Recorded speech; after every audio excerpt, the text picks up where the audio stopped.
Hello, it's me again, Francesca. How are you doing today? That's an important question to ask for people, and it kind of describes what I'm going to talk about today, which is be who you want to be kind, and not judgmental. But first, an update on me. Today is the 1st of June. As you can see, it's another beautiful, beautiful day. Really enjoying this lovely springtime. And so last episode, I had just come out and I was just about to go to the hospital to have my eye checked, and I went down, and it was a good day because they said that the skin graft has taken 100%, which is great. I just have to now keep it with Vaseline on it and stretch the graft every day for 4 months, because it'll shrink up to a third if I don't, and then my eye will go like all squiffy. So that's great news. The surgeon was really pleased, and so that's that box ticked off, and I've just got my next appointment in on the 2nd of September. How I'm going to remember that, I have no idea at all. But anyway, then we got back from the hospital, and I found that I'd won a really big piece of work, or an audition for a voiceover for a new cheese called Red Fox, which was very exciting. And Katie got an electric bike, which is very exciting. She's just gone out on it. And so it was a big day, because then I got an email from Gender GP to say that the medical pathway for me had been fully signed off, and to start hormone treatment. And did I want them to send a prescription to their chemist or to my GP for finasteride and estrogen gel, which is very, very exciting. I've been talking a lot about this with our new friends in the Surrey transgender group, who are further down the pathway than me, and it's really useful to have such a lovely group of friends to support us both as we go through this. Katie and I are talking about it all the time, and just how much fun we're having and how happy we are, which is lovely. And as I said in a previous video, that we're lucky to be in lockdown, and I'm not sure how things will pan out afterwards with, being brave and going out. But anyway, that's... So tomorrow morning I've got a telephone appointment with my GP. Hopefully she will sign off on the prescriptions, because I'd prefer to be under her care plan rather than Gender GP solely, because I don't really know them. It's only an internet thing, although they're very, very good, but I just would rather prefer to be able to just phone up my GP if there are any problems going forward, health issues and so on. Anyway, that's very exciting. So I'll tell you how that goes. Very excited. Very, very, very excited. So, as I said, the title of this episode is really Be Who You Want to Be. And that doesn't just apply to trans people, that applies to everyone. This world would be such a better place with less judgment and more kindness and love.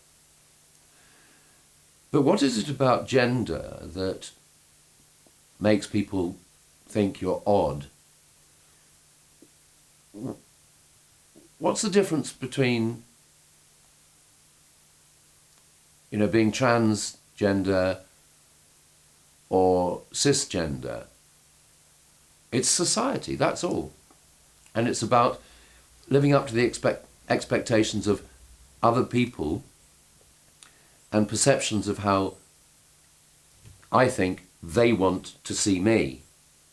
And you see what I mean about that applying to everyone, not just trans people. Confidence in your gender is really important in life. It allows you to portray yourself as a real human being. It allows you to be confident and stand tall and be relaxed. Free yourself from anxiety and pain. And it's just really interesting that our society at the moment is such that gender has, transphobia is common, but it's getting better.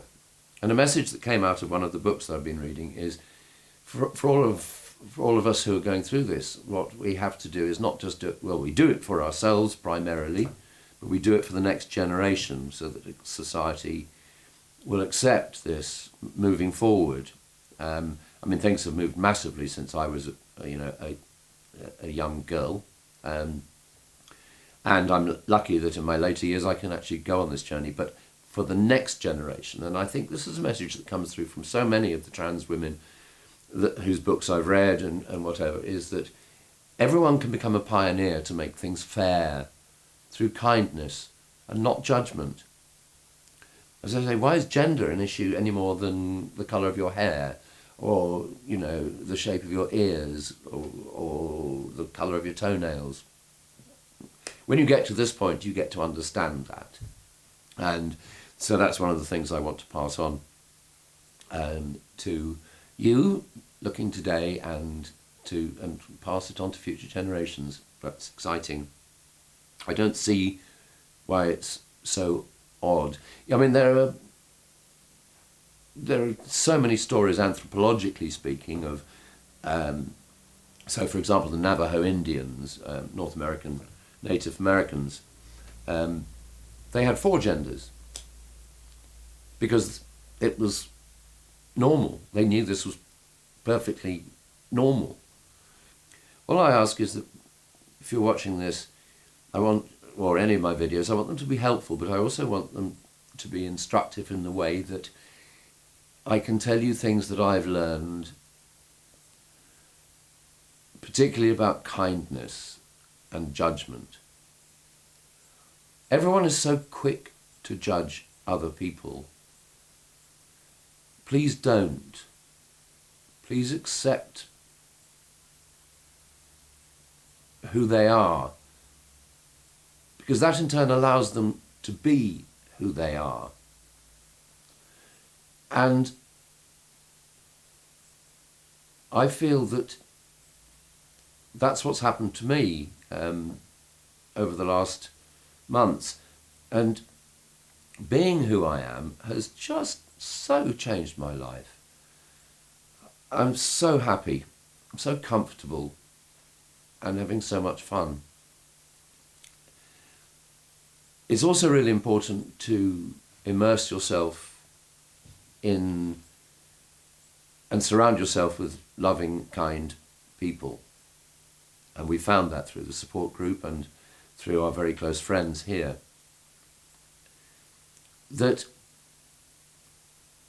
just simple question, what is wrong with making kindness the most important part of your life? What is wrong with that? It's delightful. It's wonderful. And you can stop yourself at every point. If people want to be horrid to you, walk away. Simple as that. Just if people don't want to be kind, walk away and stay strong in your kindness. You will find it really fulfilling, really liberating, a word I use a lot. But just in all situations, just stop and think, why am I making this judgment? And this applies, as I say, to everyone, not just trans people.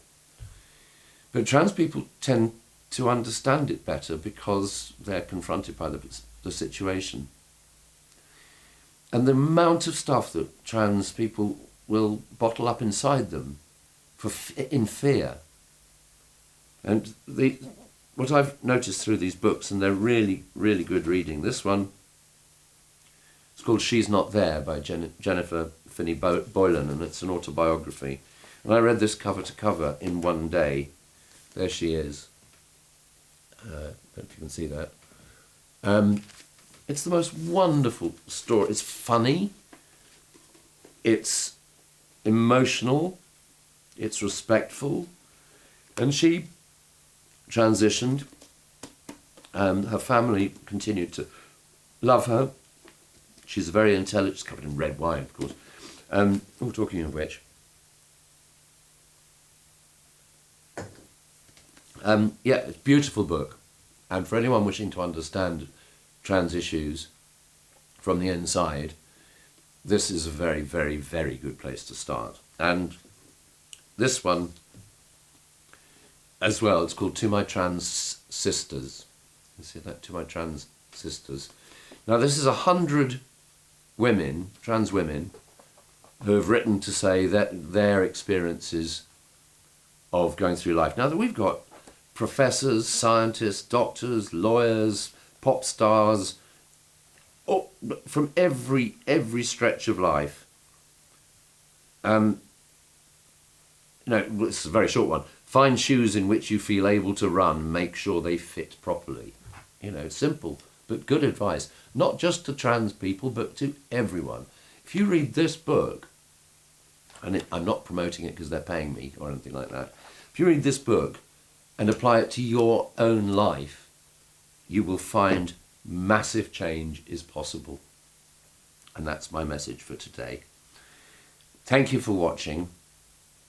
I'm really happy. Katie is really happy. And oh my goodness me. Oh, what a release. Happy girl. Take care. Lots of love. And I'll let you know how I get on tomorrow. Bye.